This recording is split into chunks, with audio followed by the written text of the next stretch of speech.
मैं labour room में nurse थी। जब भी डिलीवरी का केस आता तो डॉक्टर सभी को कमरे से बाहर निकालती और सब कुछ खुद ही करती। इस बार डॉक्टर खुद गर्भ से हो गई, लेकिन मेरी तो जान ही निकल गई जब उसने कहा कि उसकी डिलीवरी मैं करूँगी, क्योंकि मुझे तो कुछ आता ही नहीं था। लेकिन असल में मेरी जान तक चली गई जब डॉक्टर ने कमरे में 4 बड़े शीशे लगवाए और मुझे अपनी जगह पर लेटाकर। मेरा बचपन से ही पढ़ाई में मन नहीं लगता था, लेकिन हमारे घर के हालात बहुत ख़राब हैं। मेरे पिताजी मुझे पसंद नहीं करते थे क्योंकि उन्हें एक बेटा चाहिए था, लेकिन मैं पैदा हो गई, इसीलिए मैं जब भी उनके सामने आती वह मुझे गाली देने लगते। मेरी माँ ने बिना किसी हिचकिचाहट के मुझे स्कूल में भर्ती करवा दिया। हालांकि मैं पढ़ना नहीं चाहती थी, लेकिन उनके विनतियों के देखकर मैंने स्कूल जाना शुरू कर दिया, लेकिन मैं फेल होती गई। इसी तरह 2 साल ही एक ही क्लास में पढ़ी, यानी किसी तरह रो रो कर हाई स्कूल पास कर लिया। मैंने माँ से बोला, माँ अब मुझे नहीं पढ़ना, तुम्हारी वजह से मैं पहले ही इतना पढ़ चुकी हूँ। अब मेरी हिम्मत जवाब दे चुकी है, मैं अब और नहीं पढ़ूंगी। जब माँ के शब्दों ने मेरे पर रोक लिया, वह बोली, फिर तुम्हारे पिताजी तुम्हारी शादी करना चाहते हैं। अगर तुम्हें अपनी आंखों के सामने देख लेंगे तो तुम्हें मार डालेंगे। इसीलिए देखो, अगर तुम शादी करना चाहती हो तो पढ़ाई छोड़ दो। अम्मा की बात मेरे लिए झटका साबित हुई, क्योंकि अब तक मैं सिर्फ गुड़िया से खेलती जा रही थी और कौन मुझसे शादी करेगा मैंने और जानना चाहा। तो माँ बोली, मुकेश चाय वाले से। बस शायद यह बात मेरे और पापा के बीच में नफरत वाली साबित हुई और मैं अंदर जाकर उल्टा लेटकर रोने लगी। मुझे उस बुढ़े आदमी से शादी करने का दुख नहीं हो रहा था जिसकी पहले ही 2 पत्नियां थी, लेकिन मुझे इस बात का दुख था इतने सालों के बाद भी मैं अपने पापा के दिल में जगह नहीं बना पाई थी। इकलौती संतान होने के बावजूद उनका दिल मेरे लिए थोड़ा भी नरम नहीं हुआ। खैर, सारी रात में इसी ही लेटी सोचती रही, एक माँ है जो मेरी परवाह करती है, तो मैं क्यों अपने पिता के फैसलों पर अपना जीवन व्यतीत करूं। सही फैसला मेरे लिए मेरी माँ भी ले सकती हैं। बस यही सोचते हुए अगले दिन मैंने माँ से आगे पढ़ने के लिए हाँ कर दिया। मेरी बातें सुनकर माँ की आंखों में आंसू भर आए और उन्होंने मुझे बहुत देर तक गले से लगाया और प्यार करती रही। आखिर में वह भी व्यवस्थित मेरे लिए भला और क्या कर सकती थी। तो वह जब कॉलेज में दाखिल की समस्या खड़ी हुई, उसके लिए तो पैसों की ज़रूरत भी थी। माँ ने अपनी अंगूठी बेचने का फैसला किया। फिर अगले दिन वह अपनी अंगूठी निकाल रही थी और गौर से देख रही थी कि तभी सीमा आंटी आ गई। वह हमारे पड़ोस में ही रहती थी और पैसे से नर्स थी। क्या हुआ सुनीता, चिंता लग रही हो? वैसे क्या चल रहा है? हाँ, मुझे चिंता हो रही है, सपना को कॉलेज में दाखिला देना है, इसीलिए मैं ये अंगूठी बेचने के बारे में सोच रही हूँ। सीमा आंटी ने कहा, इसको नर्सिंग कॉलेज के एडमिशन करवा दो, मैं वहीं रहती हूँ, फ्री एडमिशन हो जाएगा और कुछ पैसे भी मिलते रहेंगे कोर्स के दौरान। मेरी माँ खुश हो गई। पहले तो पापा नहीं माने, फिर जब माँ ने यह बताया कि पैसे भी मिलेंगे तो वह तैयार हो गए। मैं दूसरे ही दिन सीमा आंटी के साथ अस्पताल चली गई। सीमा आंटी ने एडमिशन करवाया और सबसे मिलवाकर खुद वापस चली गई।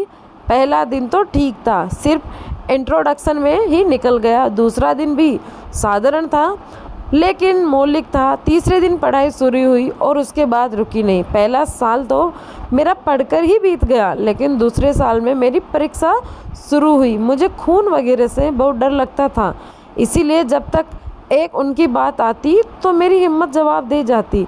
कहीं बाहर तो मैं खड़े खड़े बेहोश हो गई थी, मगर मेरे साथियों ने मुझे कोर्स पूरा करवा कर ही छोड़ा था।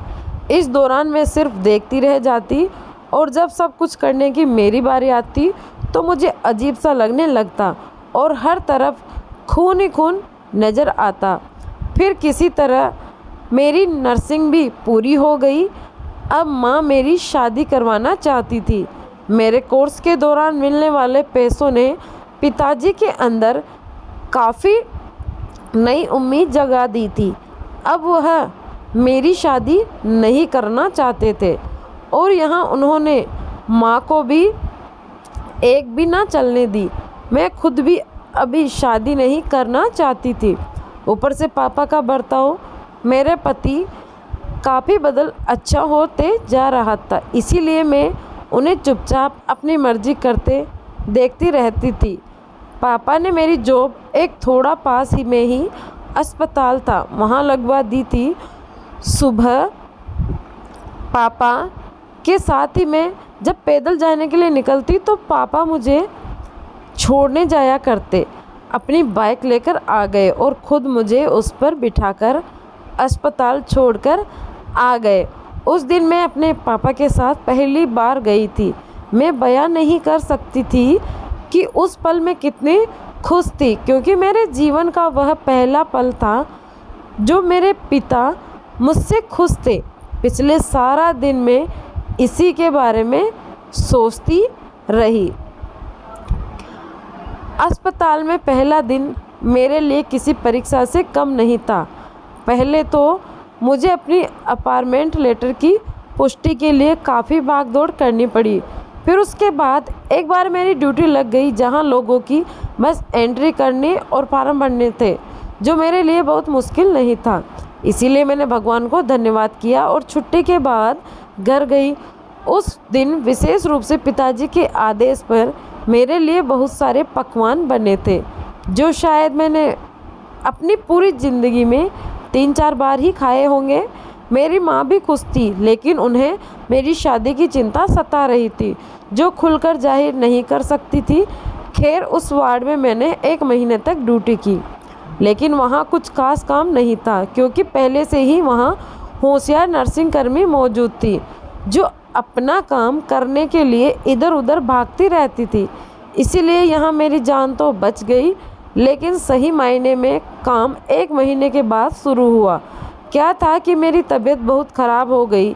इसी बीच मेरे लिए एक रिश्ता आया जो बहुत उचित था और पिताजी की सभी शर्तें मानने को तैयार भी थे, जिसमें एक शर्त यह भी थी कि मेरे वेतन का 1/3 मेरे माता पिता को मिलेगा और 1/4 हिस्सा मेरे पति को।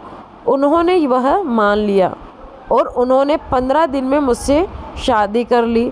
अब जब विवाह हो चुका था तो मैंने और 15 दिन तक छुट्टियों को और बढ़ा लिया। शुरुआत में मेरे ससुराल वालों ने मेरे साथ बहुत अच्छा व्यवहार किया। सरकारी नौकरी का एक फ़ायदा यह भी है कि अगर आप पूरे महीने की छुट्टी लेते हैं तो भी आपको पगार मिलती है, इसीलिए मुझे पगार मिली। शर्त के मुताबिक मैंने पगार में से आधे से ज़्यादा पैसे पिताजी को दे दिए और 1/4 पति को सौंप दिए। जब मैंने अपनी पगार पति को दी तो मैंने उनके चेहरे के भाव को बदलते देखा, लेकिन शर्त यही थी, इसीलिए मैं कुछ नहीं कर सकती थी। पति ने वह पैसे चुपचाप अपनी जेब में रख लिए और घर से बाहर निकल गया। मैं अंदर ही अंदर डर गई थी। अब यह कयामत मुझ पर अब आएगी या तब आएगी, लेकिन शुक्र है कि कोई लड़ाई झगड़ा ना हुआ। एक आधे हफ्ते मेरे पति भी मुझसे नाराज़ रहते थे, लेकिन फिर कुछ दिनों बाद वह अपने आप ठीक हो गए। मेरी छुट्टी ख़त्म हो गई थी, इसलिए मुझे अस्पताल जाना पड़ा। दिन भर वहाँ वही पुरानी दिनचर्या चलती रही। मैं दूसरी नर्सों से बात करके घर लौट जाती थी। उनमें से कहीं मेरे साथ नर्सिंग स्कूल में पढ़ती थी, इसीलिए उन्हें पता था कि मैं खून खराबी से कितनी डरती हूँ। जो जब भी ऐसा वैसा काम होता तो आगे बढ़ जाती और मैं उनकी शुक्रगुजार हो जाती। ज़िंदगी ऐसे ही चलती रही थी। ससुराल वाले भी मुझसे ज़्यादा व्यवहार करते थे। कहीं कोई मुश्किल नहीं थी सिवाय महीने की पगार को, जब मुझे गलत तरीके से बांटना पड़ता था। 2-4 महीने तक जब मैं ऐसे ही बांटती रही तो मेरे पति 1-2 हफ्ते तक मुझसे नाराज़ रहते, लेकिन फिर अपने आप ही सही हो जाते। लेकिन जब 5वें महीने में भी वही स्थिति रही तो मेरे पति का संयम अपनी सीमा तक पहुंच गया और वह पूरी पगार मुझसे छीनकर घर से बाहर चला गया। मैं उसके इस भयंकर रूप को देखते हुए पीछे खड़ी हो गई। उसके बाद मेरे पति का व्यवहार मुझसे बहुत बड़ा अच्छा हो गया। वह मेरे लिए बहुत सारे फल और क्या कुछ लेकर आ गए थे, लेकिन मेरा दिल कुछ भी नहीं। घर आ गए चाहता था, क्योंकि एक तो उनका यह रवैया था, दूसरी तरफ मुझे अपने पिताजी की चिंता थी। जाने कितने सालों बाद उन्होंने मुझे पिताजी का प्यार दिया था, लेकिन अब मैं अपने पति की इस जिद की वजह से वह रिश्ता खोने वाली थी। अब मेरे पापा भी मजदूरी छोड़ चुके थे, इसीलिए मेरे पैसों से उनका घर चलता था। रात को मैंने पति के पास बैठे हुए कहा, देखो तुम्हारी अभी भी एक दुकान है, मेरे आने से पहले तुम्हारा सारा कुछ तो वहीं से चलता था ना। लेकिन पापा बूढ़े हो गए, वह मजदूरी नहीं कर सकते हैं, और उनकी और कोई औलाद भी नहीं है जो उन्हें कमाकर खिला सके। आप अपनी शर्तों पर कायम रहे ना। तुम्हारे पिताजी लालची हैं, बेटी की शादी करने के बाद भी तनख्वाह अपनी मुट्ठी में रखना चाहते हैं। किसी लड़की की शादी करके उसकी तनख्वाह उसके परिवार को देने के बारे में मैंने आज तक नहीं सुना है। मेरे पति ने खार भरे स्वर में कहा, लेकिन आपको अपनी बात पर कायम रहना चाहिए था ना।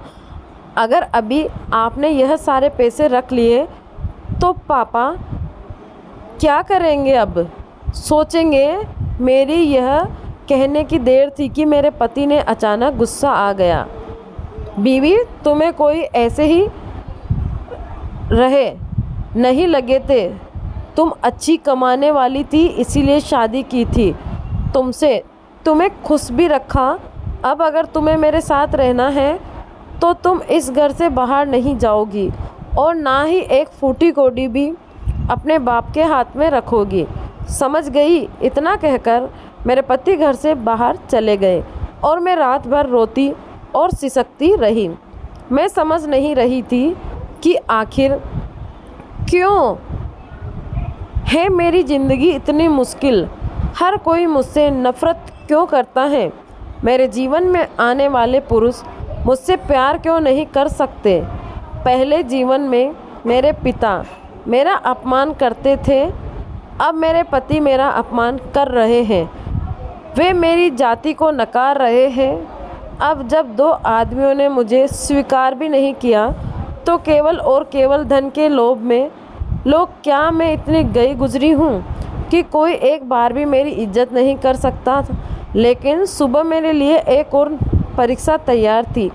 मैं बेहोश हो गई और जब होश आया तो पता चला कि मैं पेट से हूँ। पति को पता चला तो वह बहुत खुश हुआ, लेकिन उसी शाम पिताजी भी मुझसे पैसे ना मिलने की वजह से पैसे लेने के लिए चले आए। जब मैंने उन्हें पूरी बात बताई तो सिर हिला के जाने के बजाय मेरे पति के साथ हिसाब किताब के लिए बैठ गए। कहने लगे, देखो मैंने अपनी बेटी की शादी इसी शर्त पर तुमसे की थी कि तनख्वाह के 3 हिस्से मेरे होंगे और 1/4 हिस्सा तुम्हारा होगा। जवाब में पति ने भी अपनी औकात दिखा दी और चिल्लाते हुए बोला, मैंने तुम्हारी बेटी से शादी भी इसीलिए की थी कि मुझसे उसकी पूरी पगार मिल जाए, लेकिन तुमने अपने लालच में आकर 4 महीने की पगार हड़प ली। अब यहाँ से चुपचाप निकल जाओ, मैं तुम्हें और पैसे नहीं देने दूंगा।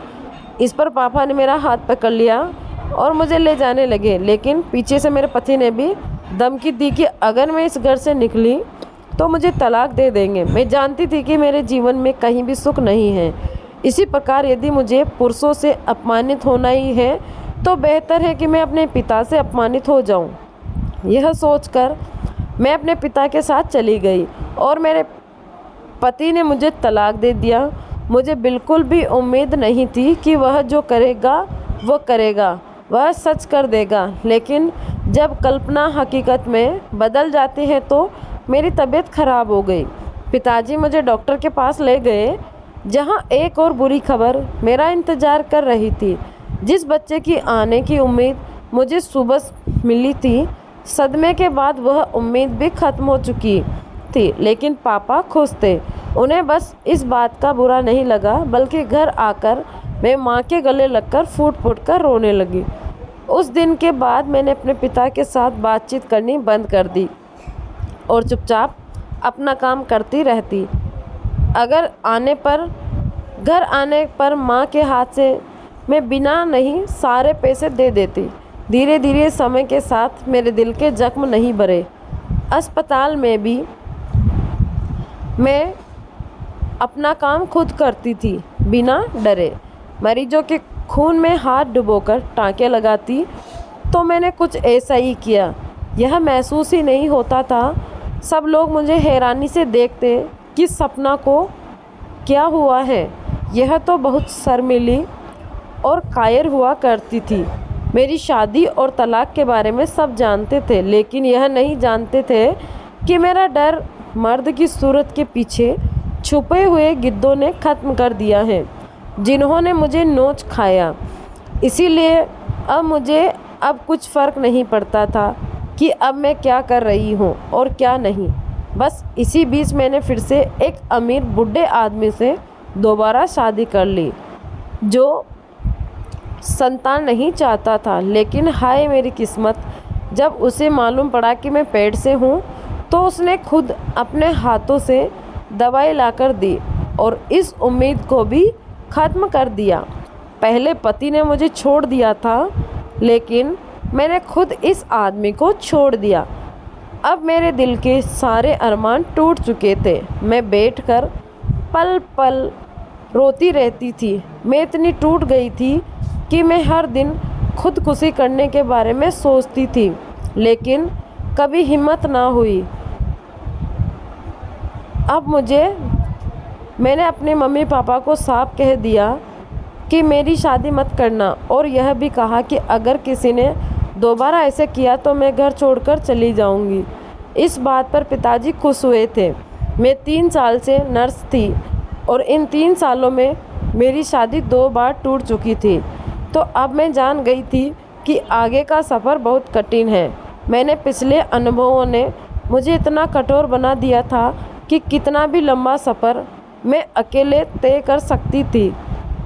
इन्हीं दिनों में हमारे यहाँ गायनी वार्ड में एक जवान खूबसूरत डॉक्टर आई, जिसे अपने साथ एक नर्स की ज़रूरत थी।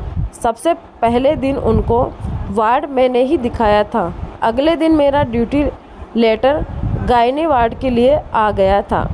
मैं बहुत चिंतित थी क्योंकि मुझे डिलीवरी वगैरह के बारे में कुछ पता नहीं था। जो नर्सिंग स्कूल में मुझे थोड़ा बहुत सिखाया जा रहा था, वह मैंने ठीक से नहीं सीखा था और हमेशा गायनी की क्लास छोड़कर चली जाती थी। अब मैं चिंतित होकर अपनी ड्यूटी बदलने के लिए प्रशासनिक कार्यालय गई, लेकिन वहाँ मुझे स्पष्ट रूप से बताया गया कि उन्होंने मुझे अपने साथ रखने के लिए कल्पना नाम की एक नई डॉक्टर ने चुना है, इसीलिए उनकी सहमति के बिना आपकी ड्यूटी रद्द नहीं हो सकती। मैंने गायनी वार्ड में डॉक्टर कल्पना की तलाश शुरू कर दी। कुछ ही देर बाद वह मुझे दिखाई दी तो मैंने खुद ही जाकर उनसे कहा, देखो डॉक्टर साहब, आपने मेरी ड्यूटी लगा दी है, मैं यह ड्यूटी नहीं कर सकती। मैं ना ही करके मेरा नाम कैंसिल कर दो। नहीं सपना, आपको ये ड्यूटी मेरे साथ काम करना होगा। डॉक्टर कल्पना के गर्व से कहा, मुझे काम आता ही नहीं है।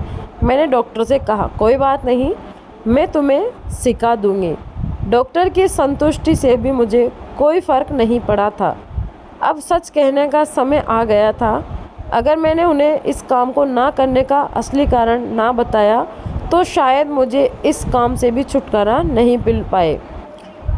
तो मैंने उन्हें अपने 2 साथियों के बारे में बताया और यह भी बताया कि मैं नहीं चाहती कि मेरा चेहरा व साया किसी की औलाद पर पड़े या किसी की औलाद को देख करके मेरे दिल को तकलीफ़ हो। इसीलिए मैं चाहती हूँ कि मुझे इस काम से दूर रखा जाए। डॉक्टर कल्पना मेरी बात ध्यान से सुन रही थी, इसलिए कुछ देर बाद जब उन्होंने बोलने के लिए अपना मुंह खोला तो मुझे यकीन था कि मेरी इस काम से छुट्टी हो जाएगी। ठीक है, आपको मेरे साथ काम करने की ज़रूरत नहीं है, लेकिन आधिकारिक तौर पर तुम ही वह नर्स हो मैं अब ज़्यादा बहस भी नहीं कर सकती थी, तो मैं चुपचाप वहाँ से चली गई। फ़िलहाल काम ना करने की बहुत सारी वजह थी। अगले दिन भी मैं सीधे नए डिमांड में चली गई। डॉक्टर कल्पना मुझे देखकर बहुत खुश हुई। उस दिन डिलीवरी का सिर्फ एक ही केस आया था, जो डॉक्टर ने अपने वादे के अनुसार मुझे कमरे से बाहर निकाल दिया और अकेले ही उस केस को सॉल्व कर दिया। मैंने वहाँ से गंद वगैरह हटा दिया। अब मैं पूरे दिन फ्री रहती। इसी तरह कुछ दिन गुजरे तो उनकी भी शादी हो गई। शादी के बाद जब डॉक्टर कल्पना के डिलीवरी का समय आया तो उन्होंने किसी और डॉक्टर की मदद लेने से इनकार कर दिया और मुझे साफ साफ कह दिया कि उनकी डिलीवरी मैं ही करूँगी। यह सुनकर मुझे बहुत आश्चर्य हुआ, लेकिन उन्होंने मेरे मना करने पर भी मेरी एक न सुनी और मुझे अपने साथ कमरे में ले गई। कमरे में ले जाकर दीवारों पर हर तरफ शीशे लगवा दिए। फिर मुझे बेड पर लेटा दिया और मुझे कुछ दूसरी बातें बता दी कि मुझे यह काम इस तरह से करना है। मैं बहुत डर गई थी। मैंने डॉक्टर से बहुत जिद की कि मुझसे यह केस हल ना करवाया जाए, लेकिन वह अपनी बात पर अड़ी रही। वह मुझे समझाने के बाद उन्होंने मुझे बिस्तर से उठने का इशारा किया, तो मैंने भगवान का नाम लेकर काम शुरू कर दिया। डॉक्टर आसानी से मुझे चारों ओर के शीशे से काम करते हुए देख रही थी। उन्हीं चीज़ों के बारे में पूरी तरह से मुझे मार्गदर्शन कर रही थी और समझाती रही कि बच्चे को कैसे जन्म देना है। वास्तव में वह एक नेक महिला थी, जिन्होंने इतने दर्द में भी मुझसे बड़ी विनम्रता के साथ बात की और आखिरकार 2 घंटे के अथक प्रयास के बाद मैं डॉक्टर कल्पना की एक प्यारी सी बच्ची की डिलीवरी करने में कामयाब हुई। जैसे ही बच्चे का जन्म हुआ, मैंने डॉक्टर को दंडवत प्रणाम किया। डॉक्टर भी मुस्कुरा रही थी। डॉक्टर को कमरे में शिफ्ट करने के बाद मैंने कमरे की सारी सफाई की और फिर डॉक्टर से मिलने गई तो उन्होंने उस लड़की को मेरी गोद में दे दी। मुझे बहुत आश्चर्य हुआ कि उन्होंने ऐसा क्यों किया। डॉक्टर कल्पना की मुझसे डिलीवरी कराने के बारे में जानने के लिए मैं पहले से उत्सुक थी। उन्होंने ऊपर से अपनी बेटी को मेरी गोद में दिया तो मैं चौंक गई। वह मेरी हैरानी देखकर मुस्कुराई और बोले, जब मैं पहली बार यहाँ आई थी तो तुमने मुझे गायनी वार्ड दिखाया था और फिर गायनी वार्ड छोड़कर चली गई, लेकिन तुम्हारे जाने के बाद तुम्हें पता है उस दिन बाकी लेडी डॉक्टर ने मुझे तुमसे दूर रहने को कहा था, तुम बहुत मनहूस हो वगैरह वगैरह। तो सबने यही बोल कर रखा था कि आगे से मैं जितना हो सके तुमसे दूर ही रहूं, लेकिन मेरी यह सोच और विचार नहीं थी, इसीलिए मैंने तुम्हें अपने साथ रखने का फैसला किया। फिर अगले दिन तुमने अपनी कहानी सुनाई, तभी मैंने सोच लिया था कि आने वाले दिनों में तुम ही मेरी डिलीवरी करोगी, कोई और नहीं करेगा, बल्कि मैं मेरा पहला बच्चा हमेशा के लिए तुम्हारी गोद में डाल दूंगी। उसके बाद मैं हर दिन तुम्हारे और अपने बच्चे के लिए बहुत प्रार्थना करती थी, क्योंकि मैंने तुम्हें अपने बच्चे की माँ बनाने का फैसला किया था। इसलिए मैं चाहती थी कि तुम खुद अपने हाथों से इस बच्चे को दुनिया में लाओ। जब मैंने यह सब अपने पति को बताया तो उन्हें भी कोई परेशानी नहीं हुई। दरअसल हम दोनों पति पत्नी हर संभव तरीके से भगवान की सेवा करने के लिए तैयार रहते हैं। आज से यह बेटी तुम्हारी है और तुम ही इसकी माँ। इतनी देर में डॉक्टर कल्पना के पति भी आ गए और उन्होंने भी मुझे दीदी कहकर मेरे सर पर हाथ फेरकर आश्वासन दिया कि यह लड़की आज से तुम्हारी बेटी है। उस वक्त मेरा चेहरा आंसुओं से भरा हुआ था। भगवान जिंदगी के किसी भी मोड़ पर सभी दुखों को बहुत ही खूबसूरत तरीके से सुलझा देता है। जैसे मेरी प्यारी बेटी वंशिका के रूप में मेरे दुखों का निवारण हो गया था कि मैं डॉक्टर कल्पना की भी बहुत आभारी हूँ। उन्होंने मेरी जैसी एक अधूरी महिला को पूरा किया। आज भगवान की कृपा से उनके भी 2 बच्चे हैं और मेरी बेटी भी बड़ी हो गई है। उस दिन के बाद मैं बिना किसी झिझक डॉक्टर के साथ सभी डिलीवरी केस आराम से कर लेती हूँ और कभी भी भगवान का शुक्रिया अदा करते नहीं थकती। दोस्तों, आज की कहानी आपको कैसी लगी कमेंट में ज़रूर बताना। धन्यवाद।